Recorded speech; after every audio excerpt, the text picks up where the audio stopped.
को किसान सम्मान निधि की 17वीं किस्त दी और गंगा आरती में भी शामिल हुए। वो कहते हैं ना कि भाजपा इस कदर किसान पर एहसान करती है, वो आंखें छीन लेती है और चश्मे दान करती है।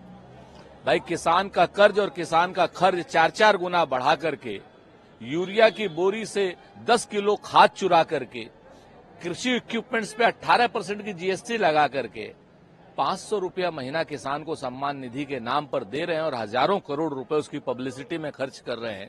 प्रधानमंत्री जी, शर्म आनी चाहिए। प्रधानमंत्री जी, लाखों किसान बैठे हुए हैं शंभू बॉर्डर पर, आप उनसे बात नहीं कर रहे हैं क्योंकि आपने जो समझौता किया था उन किसानों से वो इम्प्लीमेंट नहीं कर रहे हैं। उनके मुकदमे वापस नहीं ले रहे, पराली जलाने का कानून वापस नहीं ले रहे हैं, बिजली बिल का अध्यादेश आप वापस नहीं ले रहे हैं।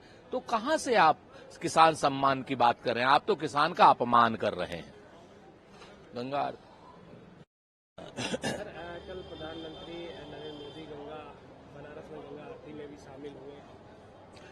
आदरणीय प्रधानमंत्री जी को पूरा हक है और गंगा मैया की पूजा करने का, सेवा करने का सबको हक है, लेकिन प्रधानमंत्री जी को जरूर जवाब देना होगा कि 20,000 करोड़ रुपए गंगा मैया में चले गए।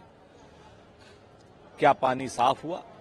क्या प्रधानमंत्री जी को हम चुनौती दे सकते हैं कि प्रधानमंत्री जी, जब आप गंगा मैया की आरती कर रहे थे तब 1 लीटर पानी गंगा मैया से निकालकर पी भी लेते? प्रधानमंत्री जी ने एक पोर्ट बनाया है गंगा मैया पर 5,000 करोड़ रुपए में, उसमें से आज तक 1 किलो सामान भी वहां से निर्यात या आयात नहीं हुआ और अब पता चल रहा है कि वो पोर्ट सरकार के पैसे से बना करके आप अडानी को देने जा रहे हैं। क्या प्रधानमंत्री जी गंगा मैया को भी अडानी के उस पर गिरवी रख देंगे? गंगा मैया पर जो प्रोजेक्ट बनेंगे वो सारे अडानी जो गिरवी रख देंगे? प्रधानमंत्री जी, 1 लीटर पानी पीजिए गंगा मैया का तो आपको पता चलेगा गंगा मैया कितनी अशुद्ध है। और गंगा मैया को शुद्ध रखने वाले लोग पाप के भी भागी होंगे और श्राप के भी भागी होंगे। देश के जननायक का जन्मदिन है। चुनाव के बाद, आम चुनाव के बाद उनका ये पहला जन्मदिन है। देश पूरा उत्साह के साथ उनका जन्मदिन मना रहा है और हम सब लोग संविधान को बचाने के लिए, आरक्षण को बचाने के लिए, जाति जनगणना को कराने के लिए, अग्निवीर को खत्म करने के लिए, पेपर लीक को खत्म करने के लिए उनका जन्म दिवस संकल्प दिवस के रूप में मनाएंगे। और निश्चित तौर पर श्री राहुल गांधी जी जैसा एक अप्रतिम योद्धा हमारा नेतृत्व कर रहा है, हम ये सारी लड़ाई जीतेंगे। श्री राहुल जी को जन्मदिन की बहुत बहुत बधाई। भाजपा में शामिल होने किरण चौधरी जी बंसीलाल जी की बेटी के रूप में जानी जाती हैं और इसके बहू के रूप में जानी जाती हैं और इसके अलावा उनकी कोई पहचान नहीं है। वो सिर्फ और सिर्फ, ये सब लोग कभी अपना दल बनाते हैं, कभी दल बदल करते हैं, कभी इसके दर रहते हैं, कभी उसके दर रहते हैं और कभी दर बदर रहते हैं। ऐसे लोगों से जनता को कोई फर्क नहीं पड़ता, ऐसे लोगों से कांग्रेस पार्टी को कोई फर्क नहीं पड़ता। कांग्रेस पार्टी वहां पर सत्ता के कुशासन के खिलाफ, भाजपा के कुशासन के खिलाफ लड़ रही है। जो वहां पर लोगों को रोजगार नहीं मिल रहा उसके खिलाफ लड़ रही है। किसान धरने पर बैठे हैं, उनके समर्थन में कांग्रेस पार्टी लड़ रही है। किरण चौधरी जी जैसे लोगों के छोड़ के जाने से पार्टी बल्कि और मजबूत हुई है।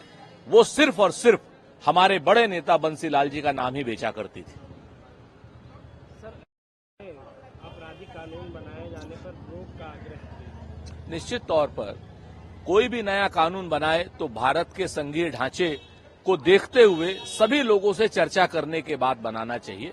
बहुमत का अभिमान नहीं होना चाहिए। भारतीय जनता पार्टी को अपने राज्य सरकारों में और केंद्र सरकार में बहुमत का अभिमान है और अहंकार है, जिसकी वजह से वो कोई भी कानून पास कर लेते हैं। हमारा कहना है कि देश में सरकारें बहुमत से बनती हैं, लेकिन सरकार सर्वमत से चलती है। उत्तर से दक्षिण तक, पूर्व से पश्चिम तक सभी राज्यों के मुख्यमंत्रियों से, सभी राज्यों के जनप्रतिनिधियों से चर्चा करके, मशवरा करके उनकी सहमति से ही कोई कानून बनाए जाने चाहिए। सर, असदुद्दीन ओवैसी कहते हैं ये घेरने का काम किया। उन्होंने कहा सुप्रीम कोर्ट की निगरानी में नीट की परीक्षा दोबारा कराई जाए। देखिए, अब तो ये स्पष्ट है नीट की परीक्षा में भ्रष्ट है और इस भ्रष्टाचार को निपटाने के लिए देश में नीट की परीक्षा दोबारा होनी ही चाहिए, क्योंकि देश के भविष्य के कर्णधारों की इज्जत का सवाल है, उनके भविष्य का प्रश्न है। देश के जो नौनिहाल हैं उनके भविष्य के साथ खिलवाड़ मत कीजिए भारतीय जनता पार्टी वालों। आदरणीय प्रधानमंत्री जी, कम से कम इस मुद्दे पर राजनीति मत कीजिए, इस मुद्दे पर अहंकार मत कीजिए। अब तो धर्मेंद्र प्रधान ने भी मान लिया है कि वो परीक्षा में अनियमितता हुई है, सूरत सेंटर में क्या क्या हुआ है, पटना सेंटर में क्या क्या हुआ है। आप भी स्वयं नहीं चाहेंगे किसी अयोग्य डॉक्टर से आपका इलाज हो। प्रधानमंत्री जी, नीट की परीक्षा रद्द कीजिए और देश के बच्चों का भविष्य बचाइए।